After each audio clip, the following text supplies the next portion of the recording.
नमस्कार दोस्तों, मैं सुनील कुमार आरपी कोचिंग में आपका स्वागत करता हूं। इस दैनिक करंट अफेयर क्लास में हम द हिंदू और पीआईबी के महत्वपूर्ण समाचारों का परीक्षा उपयोगी विश्लेषण करेंगे। यदि आप किसी भी प्रतियोगी परीक्षा की तैयारी कर रहे हैं तो यह क्लास आपके लिए बेहद महत्वपूर्ण है। आइए शुरू करते हैं आज के करंट अफेयर। तो आज की पहली खबर है यमुना जल परियोजना समझौता। केंद्रीय गृह एवं सहकारिता मंत्री यानी कि अमित शाह, इनकी उपस्थिति में 29 जून 2026 को राजस्थान और हरियाणा के बीच यमुना जल परियोजना के निर्माण कार्यान्वयन संबंधी महत्वपूर्ण समझौते पर क्या हुआ? हस्ताक्षर। इस समझौते का उद्देश्य क्या है? पश्चिमी यमुना नहर से भूमिगत पाइपलाइन के माध्यम से राजस्थान के हिस्से का यमुना जल पहुंचाना है। क्या करना? जो राजस्थान के हिस्से का पानी है किसके माध्यम से? पाइप के माध्यम से कहां पहुंचाना है? राजस्थान। जिससे लगभग 30 वर्ष पुरानी पेयजल समस्या के समाधान का मार्ग बनेगा। मार्ग प्रशस्त हुआ। परियोजना के तहत जुलाई से अक्टूबर यानी कि जुलाई अगस्त सितंबर अक्टूबर यानी 4 माह के बीच लगभग 580 मिलियन क्यूबिक मीटर पानी 3 भूमिगत पाइपलाइन के जरिए राजस्थान पहुंचाया जाएगा।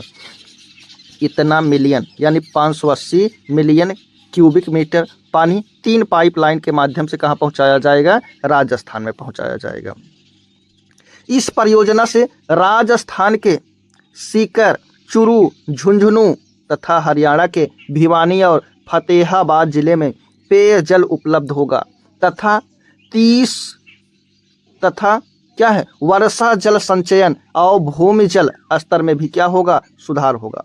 यह समझौता 1994 के अपर यमुना बेसिन जल बंटवारा समझौते के तहत राजस्थान को आवंटित जल के प्रभावी उपयोग है। सहकारी संघवाद, कोऑपरेटिव फेडरेशन और राज्यों के बीच संवाद आधारित समाधान का महत्वपूर्ण यह उदाहरण माना जाता है। क्या माना जाता है? यमुना जल परियोजना समझौता। अगली खबर है राष्ट्रीय ग्रामीण विकास सम्मेलन 2026। केंद्रीय ग्रामीण विकास मंत्री शिवराज सिंह चौहान की अध्यक्षता में 29 जून 2026 को नई दिल्ली में राष्ट्रीय ग्रामीण विकास सम्मेलन आयोजित हुआ। क्या हुआ? आयोजित, जिसमें पहली बार 29 राज्यों एवं केंद्र शासित प्रदेशों के ग्रामीण विकास मंत्री एक मंच पर क्या हुए? शामिल। देश में कितने राज्य हैं? 28 और 8 केंद्र शासित प्रदेश हैं। इन 28 और 8 में से 29 राज्यों और केंद्र शासित प्रदेशों के विकास मंत्री एक ही मंच पर क्या हुए? शामिल हुए, एक मंच पर उपस्थित हुए। सम्मेलन का मुख्य उद्देश्य क्या है? विकसित ग्राम विकसित भारत के विजन को साकार करना तथा केंद्र और राज्यों के बीच सहकारी संघवाद के माध्यम से ग्रामीण विकास की साझा रणनीति तैयार करना था। केंद्रीय मंत्री ने घोषणा की कि 1 जुलाई 2026 से विकसित भारत जी राम जी यानी कि इस योजना को पूरे देश में लागू होगा। यानी कि BBG राम जी कब लागू हो रहा है? 1 जुलाई 2026 को। इसके लिए 95,682 करोड़ की अंतरिम स्वीकृति हुई। क्या हुआ? अंतरिम स्वीकृति की गई। सम्मेलन के दौरान लखपति दीदी डैशबोर्ड और CLIPS डिजिटल प्लेटफॉर्म लॉन्च किया गया। साथ ही अगले 5 वर्षों में 6 करोड़ महिलाओं को लखपति दीदी बनाने के लक्ष्य के लिए 10 लाख करोड़ के बैंक लिंकिंग रोड मैप की घोषणा की गई। क्या करना है? कितने लोगों को? 6 करोड़ महिलाओं को क्या बनाना है? लखपति बनाना है। योजनाओं के प्रभावी क्रियान्वयन के लिए AI आधारित मॉनिटरिंग होगी। सोशल ऑडिट, समय पर फंड जारी करना, रिक्त पदों की शीघ्र भर्ती, जल संरक्षण, प्रधानमंत्री आवास योजना, ग्रामीण सड़क योजना तथा ग्रामीण कौशल विकास पर विशेष जोर दिया जाएगा। आज की अगली खबर है तेलंगाना का 100 दिवसीय स्वच्छता अभियान आवास एवं शहरी कार्य मंत्रालय MOHUA यानी कि ministry of housing and urban affair ने बताया कि तेलंगाना ने स्वच्छ भारत मिशन शहरी 2.0 SBMU 2.0 के तहत नागरिक सहभागिता और व्यवहार परिवर्तन पर आधारित 100 दिवसीय सूचना शिक्षा एवं संचार IEC अभियान सफलतापूर्वक क्या किया गया, संचालित।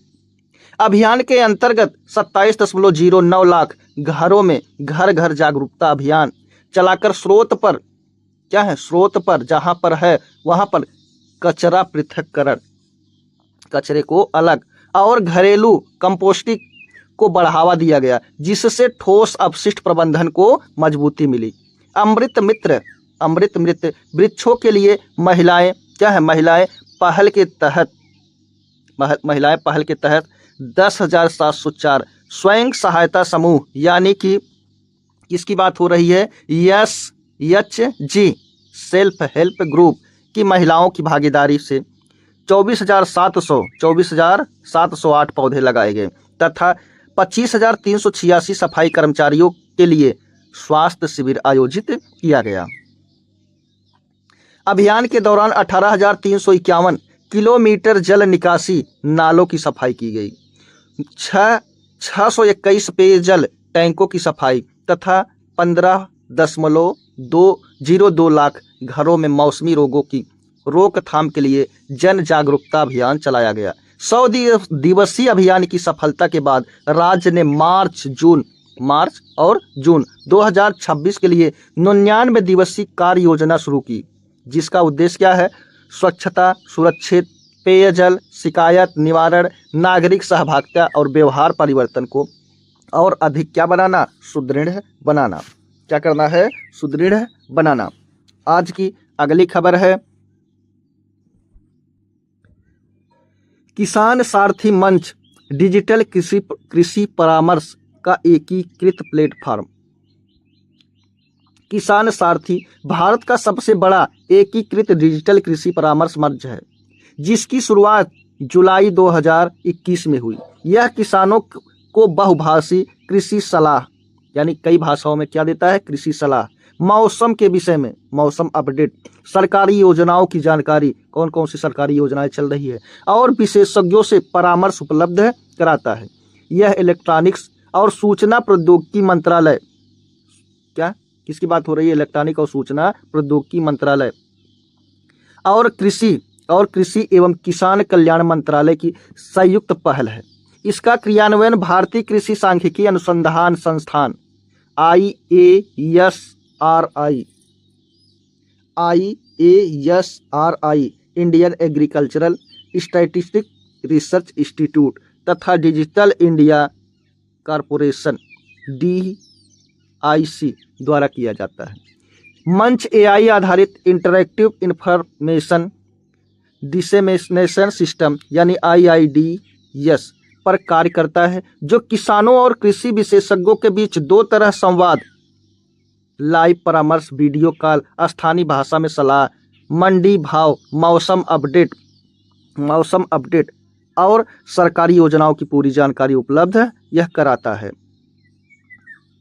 किसान सारथी 730 से अधिक कृषि विज्ञान केंद्र, कितना 700 से अधिक KVK यानी कृषि विज्ञान केंद्र, 730 से अधिक, 100 से अधिक ICAR संस्थान, किसकी बात हो रही है, ICAR Indian council of agricultural research, कितने से अधिक है, 100 से अधिक संस्थान, और 65+ कृषि विश्वविद्यालय को एक मंच पर जोड़ता है। साथ ही किसानों यानी किसानों को कॉल सेंटर, क्या है call centre, CSC common service centre यानी CSC जो गांव में है, IMD इंडियन मेट्रोलॉजिकल डिपार्टमेंट माई स्कीम, और क्या है यहाँ पर भाषणी, किसकी बात हो रही, भाषणी, यह भाषा इनपुट द्वारा लैंग्वेज नॉलेज एवं नेशनल इंडिया मिशन है। जैसे डिजिटल प्लेटफॉर्म भी इससे क्या है, जुड़े हैं। कौन कौन जुड़ा है, CSC जुड़ा है, IMD जुड़ा है, माई स्कीम जुड़ा है, भाषणी जुड़ा है। यह मंच यह मंच किसकी बात हो रही है? इस मंच की 36 राज्यों, अब कहेंगे 36 राज्यों, यहाँ पर केंद्र शासित प्रदेश भी है, यानी कि 28 प्लस कितना 8, कितना हो जाएगा 36, यानी सभी संपूर्ण भारत में 36 राज्यों केंद्र शासित प्रदेशों, 768 जिलों और 6.63 लाख गांवों तक, 6 लाख मतलब संपूर्ण गांवों तक पहुंच चुका है। इस पर 2.95 करोड़ किसान पंजीकृत हैं। इतने किसान इस पर क्या है, इस पोर्टल पर पंजीकृत हैं, जिनमें 56.16 यानी 56.16 लाख महिला किसान इसमें शामिल हैं। इतनी महिलाएं इसमें किसान भी शामिल हैं। मंच पर अब तक 19.21 लाख प्रश्नों का समाधान, इतने प्रश्न पूछे गए और इसका समाधान हो चुका है, और 610 सरकारी योजनाओं की जानकारी इस पर उपलब्ध है। किस पर उपलब्ध है? इसी पर, इस पोर्टल पर। आज की अगली खबर है और लास्ट भी, सुमन रोड मैप 2030 लॉन्च। केंद्रीय स्वास्थ्य एवं परिवार कल्याण मंत्री जेपी नड्डा ने केंद्रीय स्वास्थ्य एवं परिवार कल्याण परिषद यानी कि central council of welfare health and family CCHFW के 16वें सम्मेलन में सुमन रोड मैप 2030 का विमोचन किया। इसका उद्देश्य वर्ष 2030 तक माता एवं नवजात शिशु मृत्यु दर में क्या करना है, कमी लाकर सतत विकास लक्ष्य SDG सस्टेनेबल डेवलपमेंट प्राप्त करना। यह सुरक्षित मातृत्व आश्वासन यानी कि सुमन, किसकी बात हो रही है यहाँ पर? सुमन, सुरक्षित मातृत्व अनुशासन योजना के तहत तैयार एक क्या है, साक्ष्य आधारित एवं राज्य विशिष्ट रणनीतिक ढांचा है, जो गर्भावस्था से पहले, गर्भावस्था, प्रसव और प्रसव उत्तर यानी प्रसव के बाद, यहाँ पर क्या है, गर्भावस्था से पहले और गर्भावस्था के समय, और प्रसव यानी कि जब बच्चा पैदा होता है, और प्रसव उत्तर के बाद, बच्चे पैदा होने के बाद क्या करना, देखभाल को मजबूत करेगा और मातृ एवं नवजात स्वास्थ्य सेवाओं में सुधार करेगा। यानी माता और जो बच्चा पैदा हुआ है नवजात है ना, उसके स्वास्थ्य सेवाओं में क्या करेगा, सुधार।